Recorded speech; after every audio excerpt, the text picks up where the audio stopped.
Les déserts sont les régions les plus arides du globe. Ils occupent plus d'1/5 de la surface de la Terre. Dans le désert, la vie est aussi difficile qu'au sommet des montagnes ou qu'au cœur des glaciers. Pourtant, depuis la nuit des temps, le désert est peuplé d'hommes et de femmes.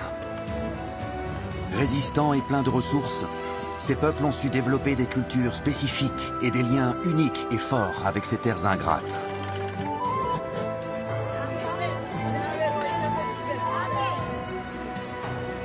Mais aujourd'hui, la société de consommation et l'industrie envahissent le désert. Nos civilisations s'approprient ces ressources et en modifient l'équilibre précaire.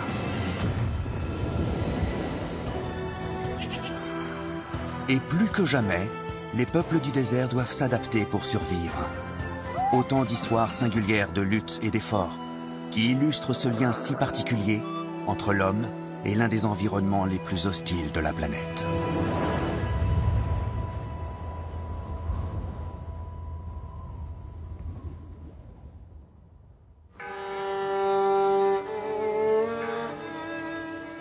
Jérusalem. Une cité bâtie aux portes du désert. C'est l'un des lieux les plus sacrés au monde, considéré comme 3 fois sainte. Elle a une importance spirituelle pour les 3 religions monothéistes. Pour les Juifs, Jérusalem est au centre de la Terre Sainte, au cœur de leur histoire. C'est là qu'aurait été érigé le premier temple de Salomon et plus tard celui d'Hérode.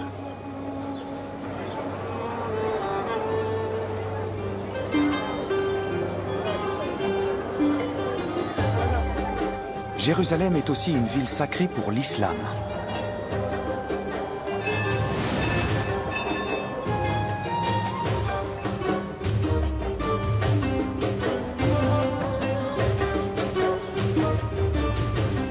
Pour les musulmans, c'est ici que Mahomet a effectué son voyage nocturne avant de monter aux cieux. Et pour les chrétiens, Jérusalem est le témoin de la naissance de leur religion.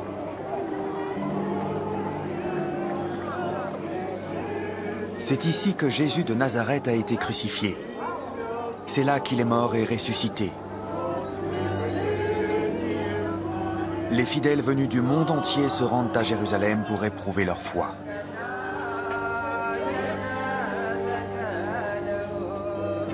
Les jours de fêtes religieuses, les ruelles de la vieille cité sont envahies de pèlerins venus prier.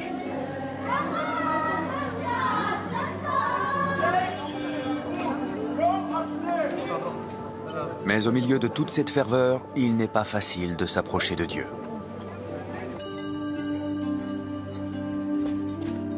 De nombreux pèlerinages prévoient de passer du temps en dehors des murs d'enceinte, dans le désert.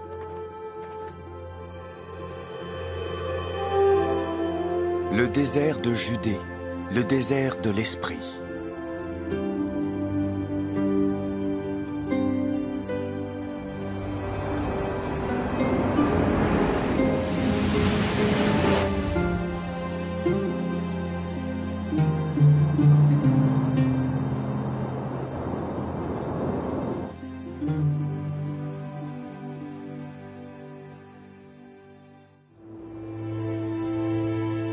Ce désert est au centre d'une spiritualité ancienne qui imprègne les 3 religions monothéistes.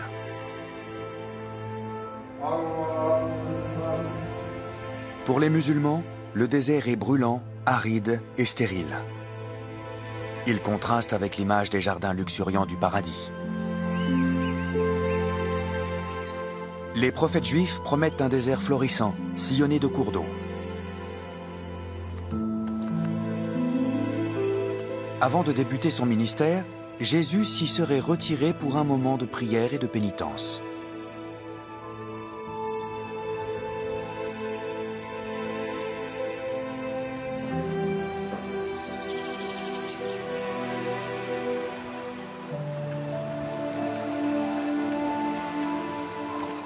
Au fil des siècles, nombreux sont ceux qui suivront son exemple.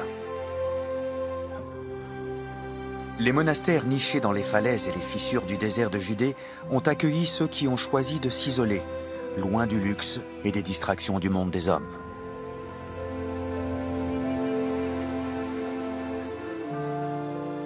D'autres se sont retirés dans des grottes d'ermites, plus austères encore.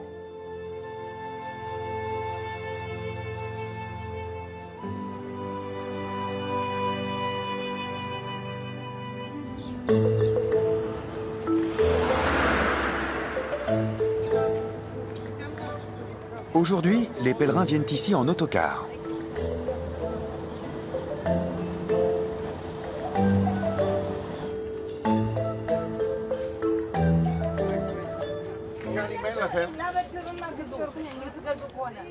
Ceux-là sont des chrétiens d'Éthiopie qui se rendent à Kasser el-Yaoud. C'est là que Jésus aurait exercé la plus grande partie de son ministère galiléen. Après 11 ans de travaux, le site a définitivement été ouvert au public en 2010.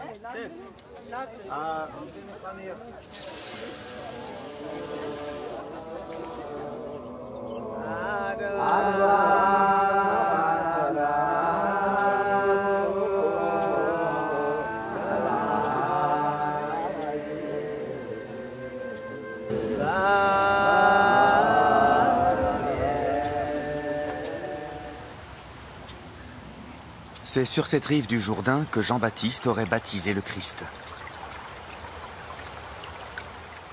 Les dirigeants chrétiens de Jordanie sont convaincus que le véritable site se trouve en réalité sur l'autre rive, du côté oriental.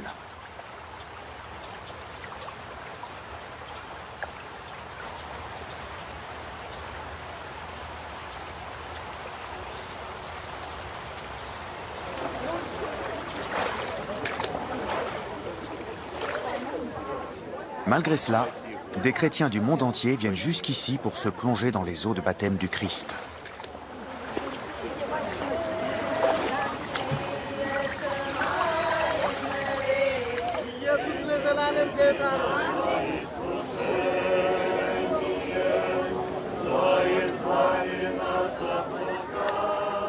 Au fil de la journée, de plus en plus de pèlerins affluent. Le calme et la quiétude du désert se sont évanouis. L'heure est à la ferveur spirituelle.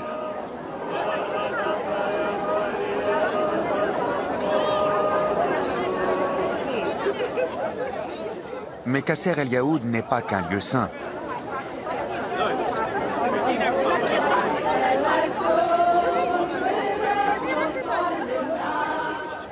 C'est aussi une zone militarisée qui marque la frontière entre Israël et la Jordanie.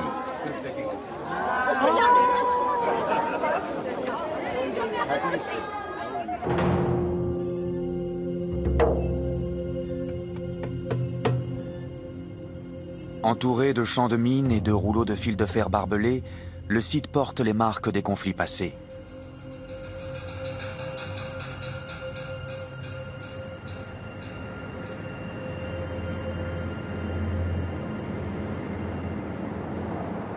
Dans cette zone encore très militarisée, l'aménagement de nouvelles installations est un processus permanent.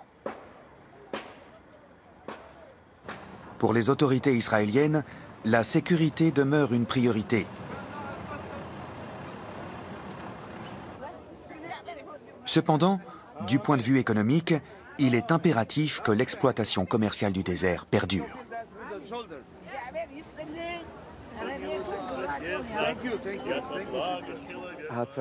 Les pèlerinages chrétiens sont la base du tourisme en Israël. Ça l'a toujours été et ça le sera toujours. La plupart des touristes qui se rendent dans ce pays sont des pèlerins.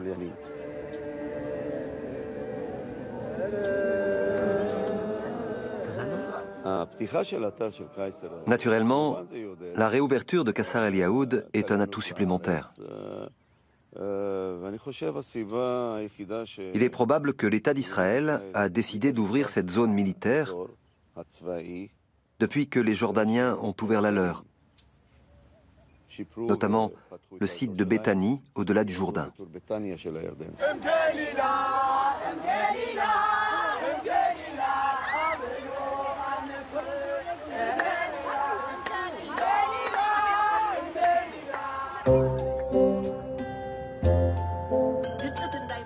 La visite du désert de Judée est l'un des temps forts des voyages en Terre Sainte.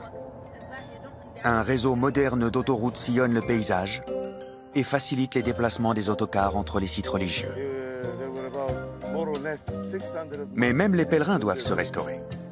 Pour ces touristes éthiopiens, la pause déjeuner est l'occasion de souffler et de méditer sur leur enrichissement spirituel.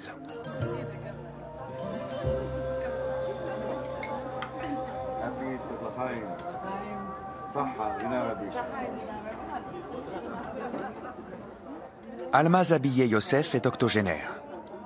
Pour cette mère de 15 enfants, non-voyante, ce voyage à travers le désert a une saveur particulière.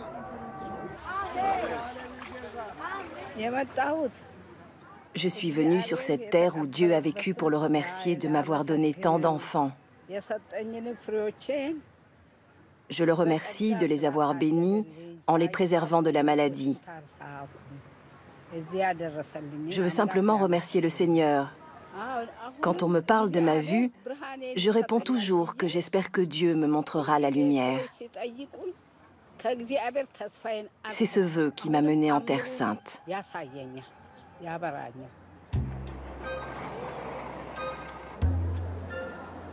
Cet après-midi, les pèlerins vont emprunter un autre mode de transport pour visiter un nouveau lieu saint. Ce téléphérique de la périphérie de Jéricho emmène les visiteurs vers un pic qui culmine à 350 mètres au-dessus du niveau de la mer. Il s'agit du mont de la Tentation, le lieu où le diable aurait défié Jésus.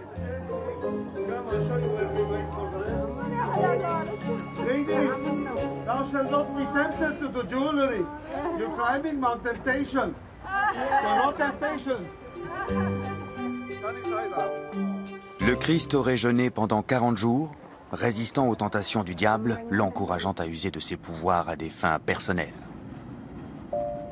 L'une des tentations aurait consisté à transformer les pierres en pain pour calmer sa faim.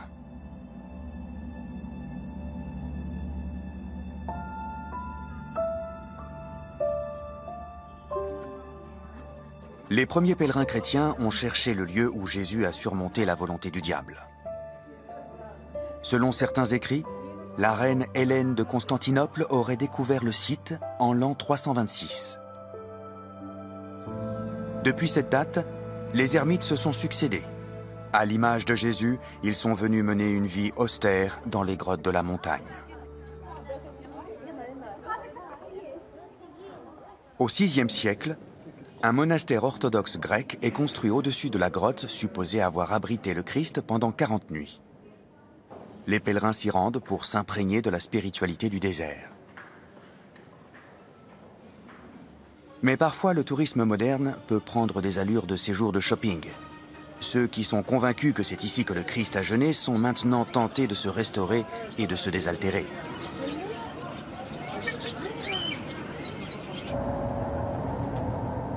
Pour Almaz Abiye Youssef, il n'y a pas eu de remède miracle aujourd'hui. Cependant, lorsqu'on est animé par la foi, ce voyage à travers les étendues désertiques est loin d'être une expérience vaine.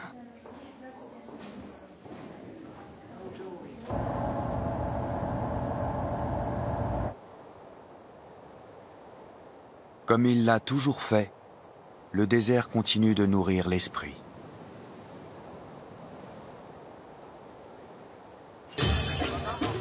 C'est aussi un lieu qui présente des défis physiques qui attirent plus d'une âme.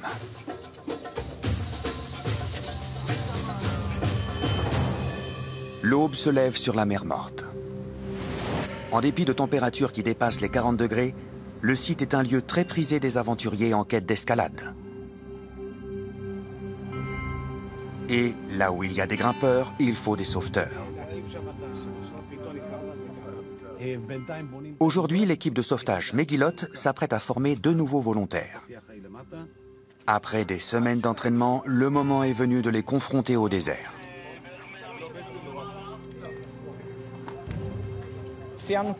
Il y a 3 semaines, nous avons achevé un programme de sauvetage à base de cordes. C'est le premier exercice important que nous réalisons depuis cette formation. Mike Ott est responsable des opérations. Son travail consiste à mettre sur pied l'exercice et à superviser les performances de l'équipe. Dès le début, c'est une course contre la montre qui s'engage. Afin de tester les capacités des nouvelles recrues, les volontaires expérimentés mettent leur propre vie en danger. Chaque nœud et chaque ancrage doivent être impeccables. Pour l'élève Yonu Shiner, c'est une montée d'adrénaline. La peur entre en jeu dans ce travail. C'est un élément important, car sans la peur, on ne mesure pas la tâche à accomplir.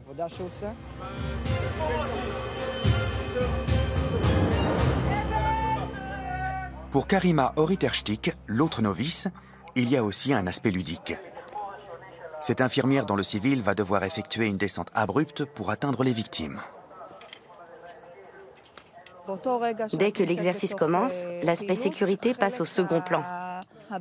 On est occupé à sauver des vies. Pour Karima, sauver des vies est une affaire de famille. Mon fils m'a précédé dans cette unité. Il a débuté très jeune, vers 17 ans. Et puis mon mari s'est porté volontaire. À présent, c'est mon tour. Il nous arrive d'être tous les trois volontaires en même temps.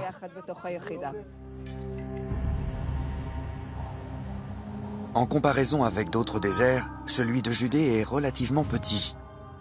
Mais il est meurtrier. Notamment pour les milliers de personnes qui s'aventurent ici sans être préparées. Le problème majeur tient à son accessibilité. Les citadins peuvent s'y rendre en quelques minutes. Ils n'ont pas le temps de s'adapter à l'environnement.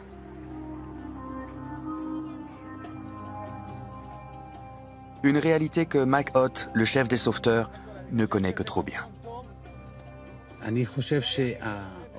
La plupart de nos interventions concernent des personnes qui ne comprennent pas le désert. Elles n'ont aucune préparation avant de se lancer.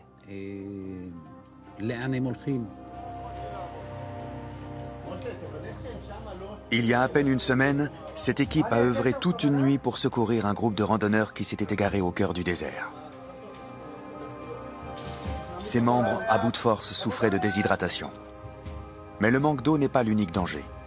Parfois, sans la moindre alerte, l'eau jaillit de partout.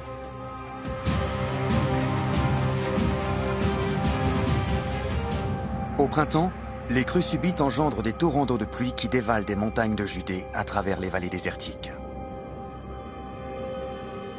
Le terrain de roches calcaires est incapable d'absorber le déluge qui déferle à travers les ravines.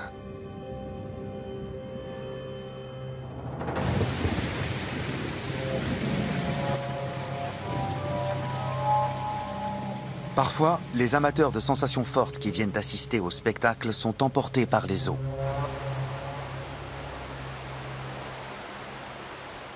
Ils ignorent qu'il faut emporter des cordages et qu'ils devront nager. Certains d'entre eux ne savent même pas nager.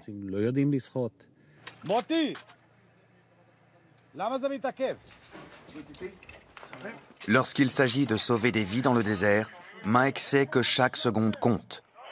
Une leçon que les nouvelles recrues apprennent vite. Lorsqu'elles atteignent une victime, elles doivent rapidement administrer un traitement d'urgence. Dès que la personne est stabilisée, elle peut être treuillée hors de danger, à condition que le cordage résiste.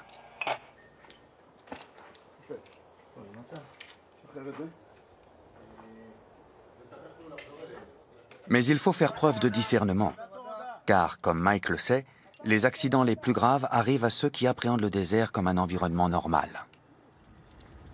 Ils ne s'assurent pas correctement. Ils s'attachent sommairement et c'est la chute. Ce sont les erreurs les plus courantes, celles que font même les plus expérimentés, ceux qui savent comment se comporter en randonnée.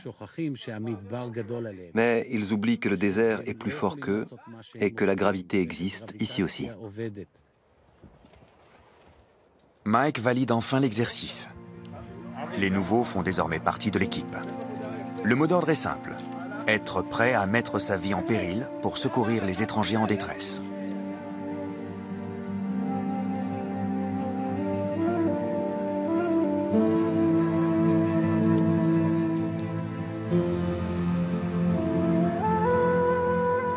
Mais certaines personnes savent d'expérience comment survivre dans le désert de Judée.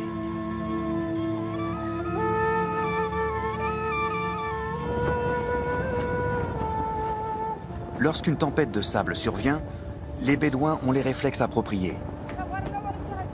Depuis des temps immémoriaux, ils vivent dans des conditions désertiques comme celle-ci.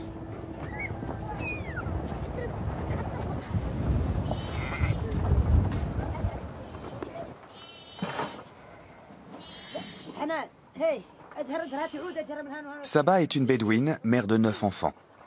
Elle appartient à une famille de nomades, des bergers arabes.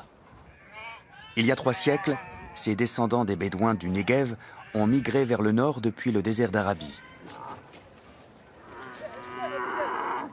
Sa vie s'organise selon un mode qui n'a que très peu changé au fil du temps.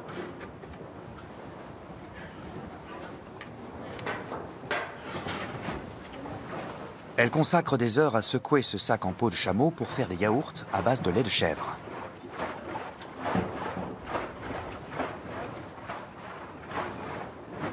Le yaourt est une denrée que les Bédouins ont rapportée du nord de la péninsule arabique, où il constitue un aliment de base.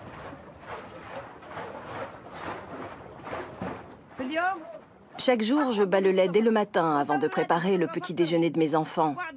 Dans l'après-midi, je prépare le dîner, je fais cuire le pain. Ensuite, je traite les brebis et je stocke le lait dans des bidons. Je gère le quotidien et à 8 heures, je vais me coucher. Aussi dure soit-elle, c'est notre vie, grâce à Dieu. Mais en Israël, ce mode de vie est menacé par des forces encore plus puissantes que les tempêtes du désert. Les Bédouins sont pris dans le conflit qui oppose les Israéliens et les Palestiniens autour de la souveraineté des sols. Un spectre qui plane depuis longtemps sur la politique au Moyen-Orient. Ils subissent d'énormes pressions pour quitter les régions qui ont une importance stratégique aux yeux de l'État hébreu. Mais ils n'ont nulle part où aller. Où irons-nous? Dans quelle autre région? Je n'ai nulle part où aller. C'est ma terre, ma région. C'est ici que je vis, il n'y a pas d'alternative. Je vais rester ici. Mes fils et mes petits-enfants vivent là. C'est chez moi et je veux y rester. La famille doit parcourir des kilomètres pour trouver des pâturages naturels et de l'eau pour son bétail.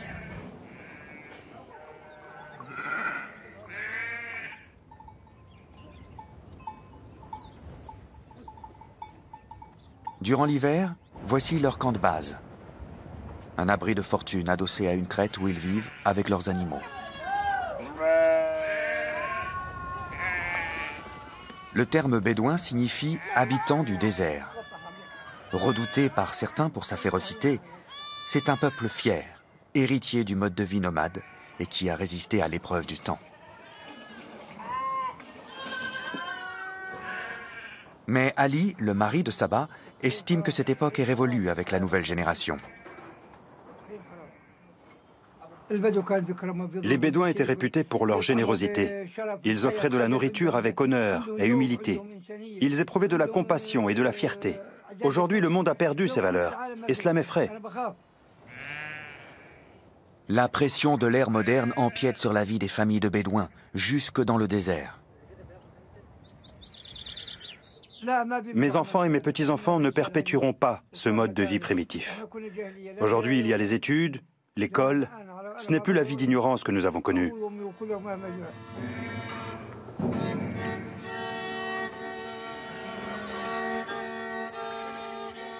De nombreux jeunes ont déjà rejoint le système éducatif palestinien. Leur apprentissage du désert est différent de celui de leurs parents. Aujourd'hui, le sanctuaire de Nabi Moussa accueille un cortège d'écoliers. Dans la tradition islamique, c'est un lieu de pèlerinage important, la tombe de Moïse, un prophète vénéré par tous les monothéistes.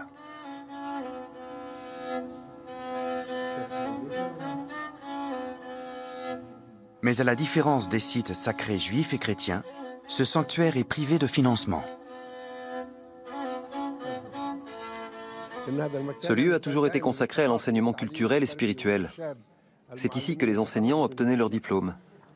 Mais à présent, à cause de l'occupation, nous n'avons plus d'installation susceptible d'accueillir les jeunes et les enfants de Bédouins. Nous n'attirons plus assez d'élèves pour demeurer un lieu d'éducation.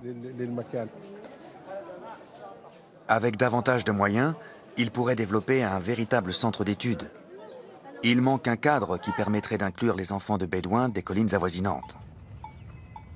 La véritable histoire de ce désert est en train de se perdre car il manque un lieu où le savoir peut se transmettre. Nous espérons que dans le futur, nous disposerons d'infrastructures susceptibles d'accueillir les jeunes qui vivent dans la région, en particulier les Bédouins. Si Dieu veut, les enseignants, les éducateurs et les gens de bonne volonté pourront venir passer leur diplôme, comme autrefois.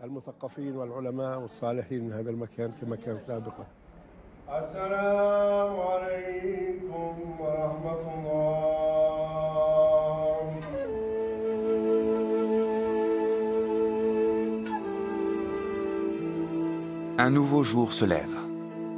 Pour Saba et sa famille bédouine, c'est un nouveau cycle. Une nouvelle année débute.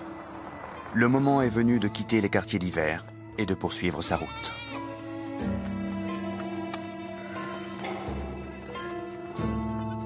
Les Bédouins n'ont pas besoin de calendrier pour mesurer le temps. Depuis des millénaires passés dans le désert, ils savent d'instinct où et quand partir. On s'est déplacé à cause de l'été. Il fait meilleur en altitude. Notre camp d'hiver est plus bas. Ici, c'est notre camp d'été. On passe 6 mois là-bas et 6 mois ici. On se déplace au mois de mai. Heureusement, il fait plus frais pour les moutons, les enfants et nous. On est mieux là qu'en bas, à cause de la chaleur.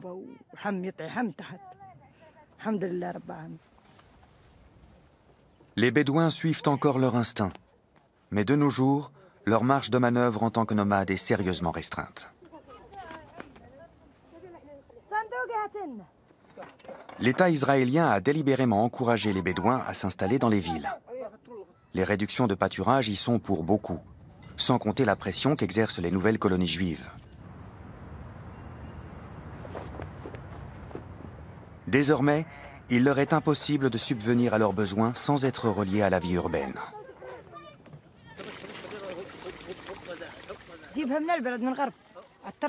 On rapporte l'eau du village par tracteur et on s'approvisionne chez un marchand des environs de Bethléem. Parfois, on rapporte aussi 2 ou 3 jerrycans d'eau par semaine, selon notre consommation.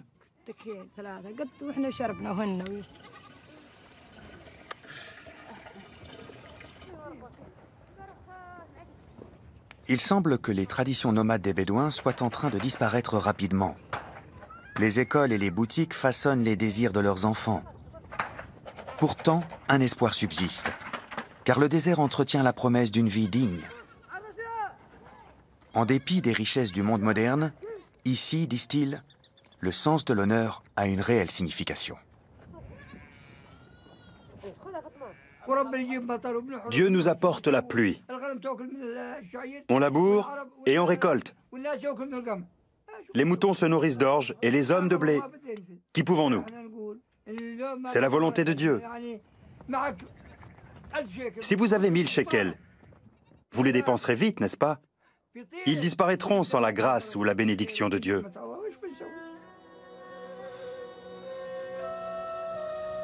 Parce que les touristes viennent ici en quête d'une bénédiction, il n'est pas surprenant qu'ils dépensent leurs shekels pour immortaliser l'instant.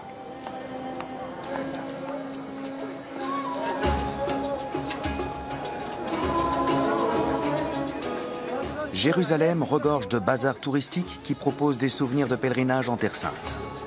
Le marketing moderne semble en contradiction avec une religion dont le fondateur a chassé les marchands du temple. Mais cet épisode ne sert qu'à illustrer l'ancienneté du lien qui lie le commerce et la foi.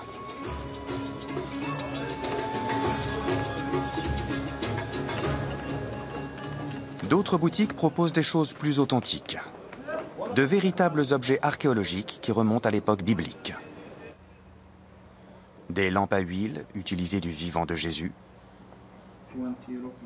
Des pièces comme le denier de la veuve, qui n'avait presque aucune valeur à l'époque. Selon la Bible, le Christ s'en servait pour illustrer une vérité éternelle.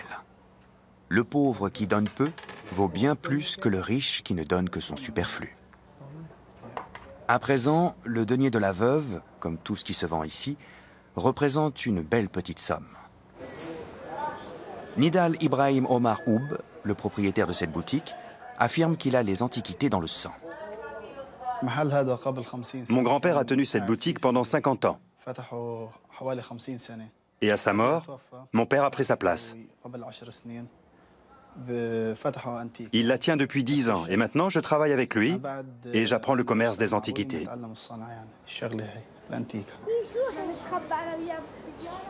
Ce genre d'établissement doit être enregistré auprès du service des antiquités. Le commerce de ces objets est strictement réglementé. Prenons cette pièce par exemple. Je n'ai pas le droit de la vendre si elle ne comporte pas un numéro d'enregistrement. C'est valable pour toutes les pièces que je possède. Lorsqu'un client entre dans le magasin, je dois lui montrer la licence et la vente doit être légale. Il y a de bonnes raisons derrière cette obligation, comme va nous l'expliquer l'archéologue Yuval Peleg.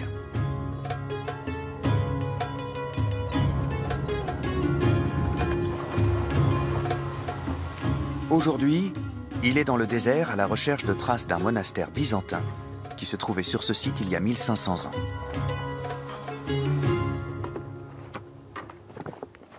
Ce n'est qu'un monastère parmi les dizaines d'autres qui furent bâtis ici.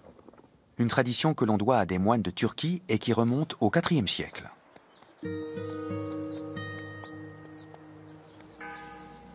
On se rendait dans ces lieux retirés pour être seul avec Dieu, loin des tentations de la ville.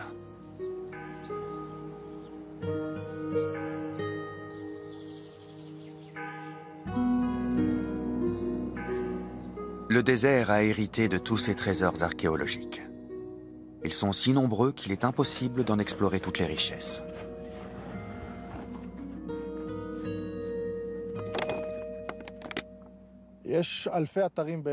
Il existe des milliers de sites en terre d'Israël. Il est impossible de tous les mettre au jour pour de multiples raisons. L'une d'entre elles est financière, car cela requiert d'énormes budgets. C'est aussi une question de temps. Si nous entreprenons des fouilles sur chaque site, nous n'en finirons jamais. Une fois les ruines mises au jour, il faudra préserver le site pour ne pas qu'il soit détruit.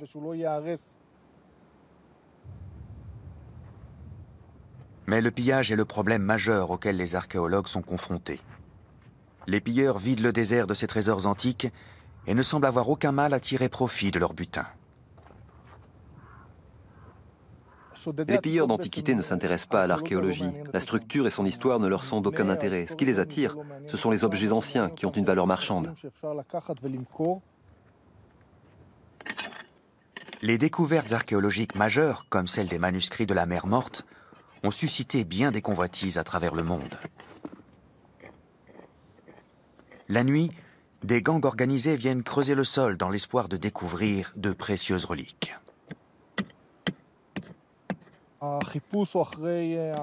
Ils recherchent des pièces à l'aide de détecteurs de métaux. Ils fouillent les caveaux où l'on trouve généralement des objets anciens qui ont été disposés à côté des défunts. Des objets en verre, en céramique, en métal. Des bijoux, des perles, tout ce qui peut être revendu sur les marchés d'antiquités. Parfois, certains objets peuvent valoir une fortune.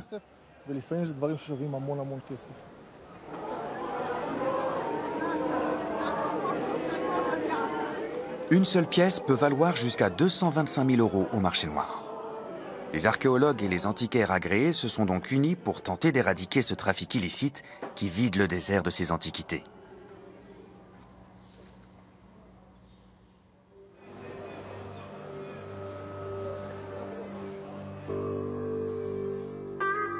Mais les sites archéologiques du désert ne sont pas exclusivement d'origine chrétienne.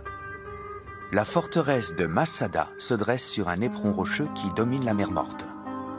Pour un grand nombre de Juifs, c'est un lieu d'une grande importance.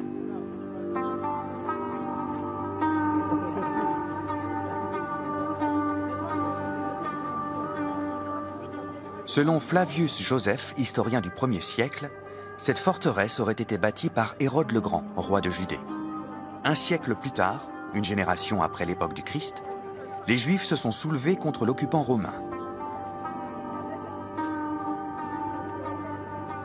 La révolte échoua.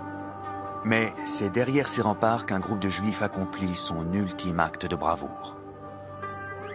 Les Romains assiégèrent Masada. Selon Flavius Joseph, lorsqu'ils finirent par pénétrer dans la forteresse, ils prirent toute la mesure de la foi qui animait les Juifs. Les résistants, 1 millier d'hommes, avaient préféré se donner la mort plutôt que de se soumettre à Rome.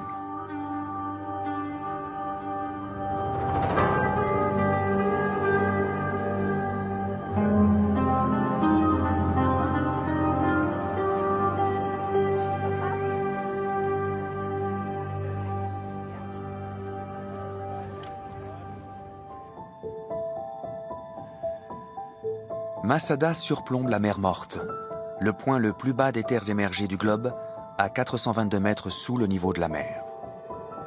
Les cours d'eau s'écoulent dans ce vaste lac salé. Au fil du temps, l'eau s'évapore, laissant un résidu de sel qui s'est accumulé depuis des millénaires.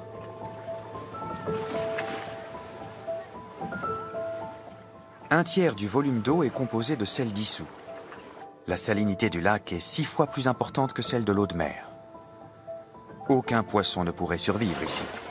La densité est telle qu'on ne nage pas, on flotte. Le sel et la boue de la mer Morte sont réputés pour leurs vertus médicinales. Depuis des siècles, des visiteurs du monde entier viennent ici en cure. À l'époque de l'Égypte antique, ces rivages fournissaient les baumes dont on enduisait les momies. Aujourd'hui, ils accueillent des hôtels et des centres de thalassothérapie de luxe.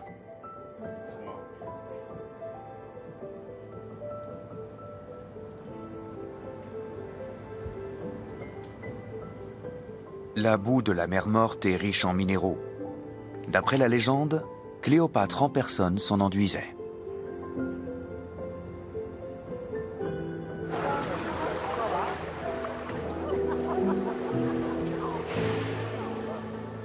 Mais toutes ces vertus apaisantes ne semblent pas avoir d'effet sur les patrons de cette industrie touristique.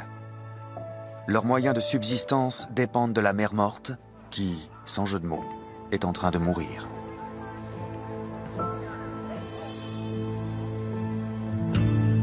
Depuis plusieurs décennies, l'eau du fleuve Jourdain, qui l'alimente au nord, est captée pour les besoins domestiques, industriels et pour l'irrigation. Autrefois, plus d'1 milliard de mètres cubes d'eau se déversaient dans la mer Morte. Aujourd'hui, ce volume est 10 fois moins important. Le flot s'est transformé en filet d'eau et le niveau de la mer baisse de manière alarmante.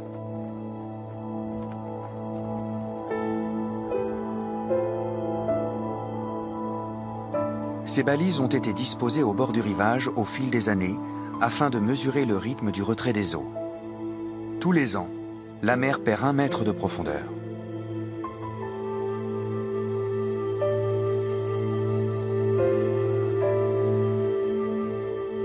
Dans le même temps, des industries à forte consommation en eau sont apparues, accélérant le processus. Le bassin s'est scindé en 2 et des digues ont été construites dans la portion située au sud.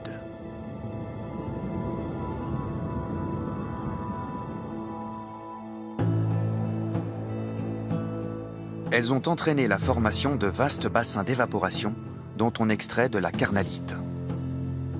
Le minerai est traité afin d'obtenir du chlorure de potassium, un produit chimique utilisé dans les engrais, le domaine médical et les aliments.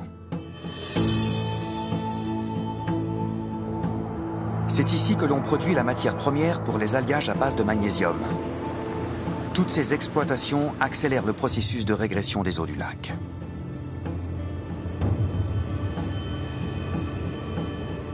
Le phénomène est surtout visible près de la station thermale d'Ain Gedi, autrefois située au bord de l'eau. Aujourd'hui, elle se trouve à près de 2 km du rivage.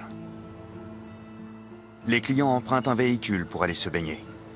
Une situation qui exaspère Jonathan Elbaz, le directeur de l'établissement.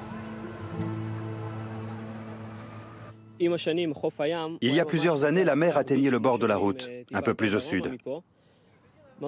Les gens descendaient se baigner là où sont les palmiers. Au cours des 20 dernières années, à cause des aménagements au sud de la mer Morte, l'eau est siphonnée. Le bassin se réduit au point d'être pratiquement asséché. En l'espace de 20 ans, nous avons perdu près de 2 km de mer.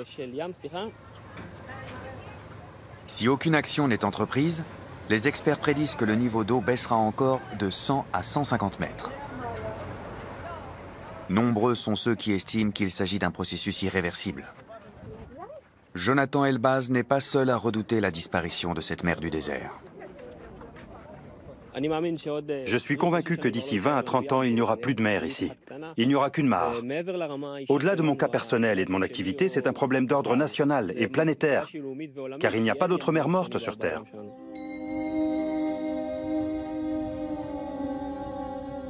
L'équilibre naturel de la région a créé cet environnement désertique unique au terme de millions d'années. Il n'aura fallu que quelques générations pour rompre cette harmonie.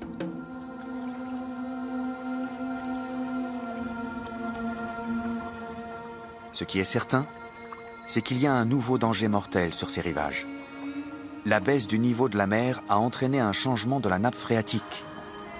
Le long des côtes, les strates de saumure qui soutenaient la couche de terre ont été purgées.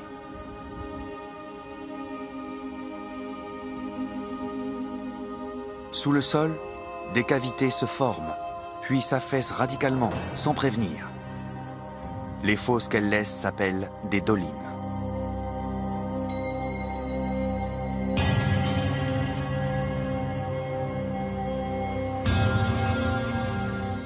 Eli Raz est géologue. Depuis des décennies, il étudie les répercussions de la baisse du niveau de l'eau sur les sols. Lorsque je suis venu ici, dans les années 70, le rivage était ici même. À l'époque, il n'y avait aucun signe de doline. La première est apparue vers la fin des années 80. C'est là que nous avons réalisé qu'il y en avait d'autres dans la région. Mais c'était de l'ordre de quelques dizaines. Au fil du temps, le phénomène s'est accentué et aujourd'hui, il y a des milliers de dolines le long de la mer Morte.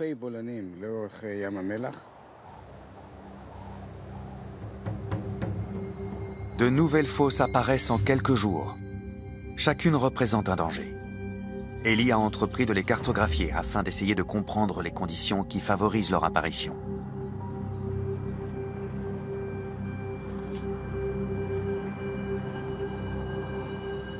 À l'origine, Eli est venu dans le désert pour changer de vie, par idéalisme. À la fin des années 50, il a rejoint un kibboutz, une coopérative agricole.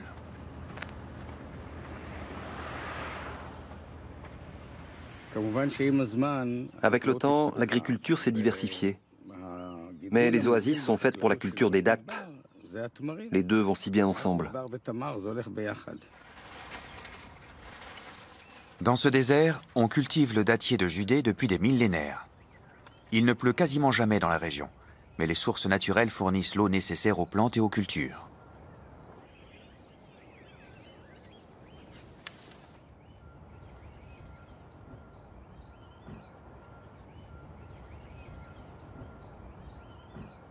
Aujourd'hui, le kibboutz succède à l'ancienne colonie biblique d'En-Gedi, célèbre pour ses vignes et ses palmiers.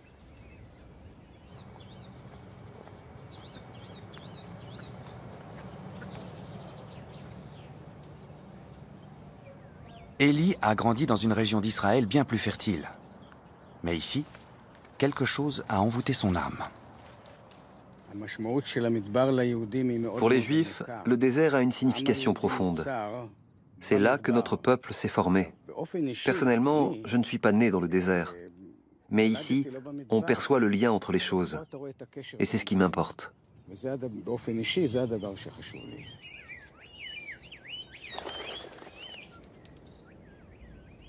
Mais Eli a réalisé que la mission actuelle de restauration des palmeraies était menacée. Les dolines ébranlent sérieusement les terres arables. Afin de sauvegarder le projet dans lequel le kibboutz a investi des sommes importantes, Eli est reparti surveiller la géologie de la région. Une décision qui a failli lui coûter la vie.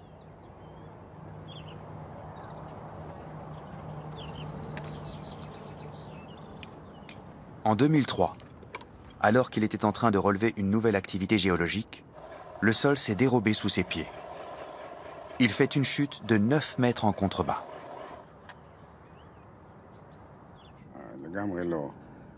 Quand j'ai pu reprendre mes esprits, j'ai cru que j'avais été enseveli par un glissement de terrain. J'étais affolé. J'ai eu du mal à m'extraire des gravats.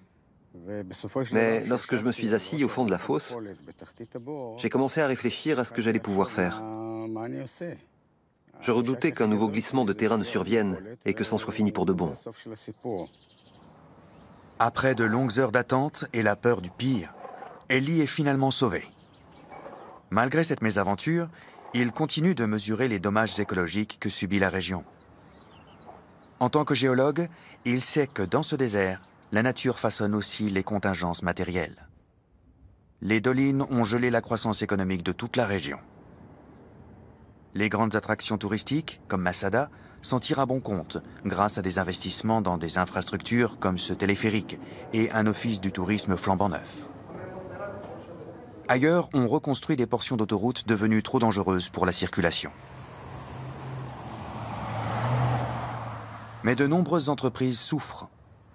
Les quartiers se vident et les habitants quittent la région, faute de travail.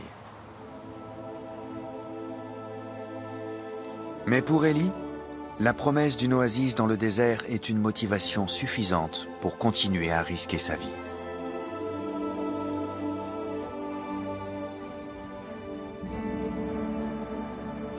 Le désert de Judée, rude, fallacieux, meurtrier.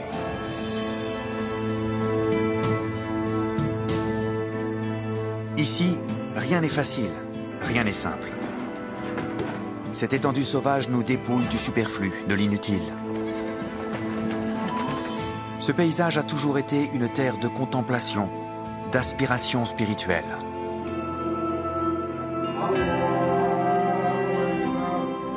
Elle nous oblige à sonder le fondement de notre existence. Il n'est pas surprenant que d'aucuns la surnomment le désert de l'esprit. Mais ce paradis des pèlerins est aussi le théâtre de luttes et de conflits.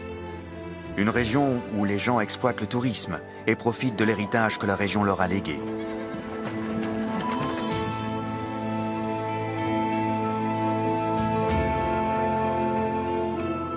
Au nom du progrès, cette terre promise endure d'énormes souffrances. Pourtant, en dépit de toutes nos lacunes, le désert de Judée nous exhorte encore à trouver en nous cette nature bienveillante qui nous fait défaut. Et à lever les yeux en quête de jours meilleurs, ici, sur cette terre.